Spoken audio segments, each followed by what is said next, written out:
Wadhi county namba 40 kod aboro mano piny Malibamba, jod bura ma piny Libamba ma Tanzania odokne jatend pinyno Samia Suluhu Hassan kuom chung' mare motegno mosebedogo kotenore gi tamo jokendo ratich oganda donjo e pinyno. Jod burago kwedo mano ka giwacho ni en tim marach ma jo-Kenya masani koro gidwaro ting'o kendo tere piny Tanzania. Gino ma giwacho ni ok gibi yiego. Ma kaka ni giloso. Niwaombe wanasiasa wenzangu tusiingie disiko la Kimasai ambalo hatujui kulicheza. Na hao wenzetu wamekuja kutoka Kenya.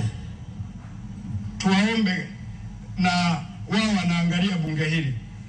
Sisi Tanzania hatuna cha kujifunza Kenya. Hatuna hata kimoja cha kujifunza.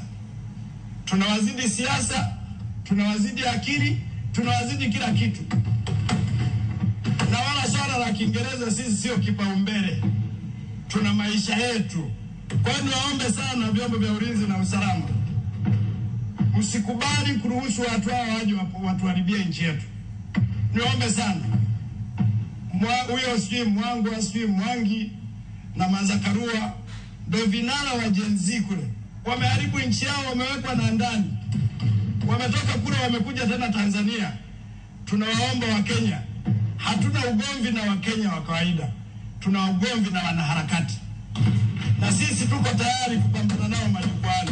Wakenya wamejitolea, lakini anachora kwamba Gen Z wa Tanzania wamelala. Tunataka tuambie vijana wetu wamejengwa katika misingi ya baba zao. Like father, like son. Tumewafundisha vijana wetu uzalendo, ujasiri, uhodari, na tumewafundisha pia kutafuta fedha, si kwa kutukana watu, kuuza maneno kwenye mitandao. Vijana wetu hawataungana na mambo ya kipumbavu, kwa sababu lazima tukubaliane kwamba amani, Biblia inasema katika Isaya 32:17, amani ni zao la haki. Haki tuliyoijenga kwenye taifa hili ndio inayozalisha amani. Jod bura majuja George Kiumburi oyudi ka ojwang'e puoth kawa moro e kaunti ma Kiambu bang' nyondhie kendo lal kode kod jok moko ma pod ne ok oyangore. Kiumburi yudo thieth e kar thieth makare en ka anyuola Kiumburi nyiso luoro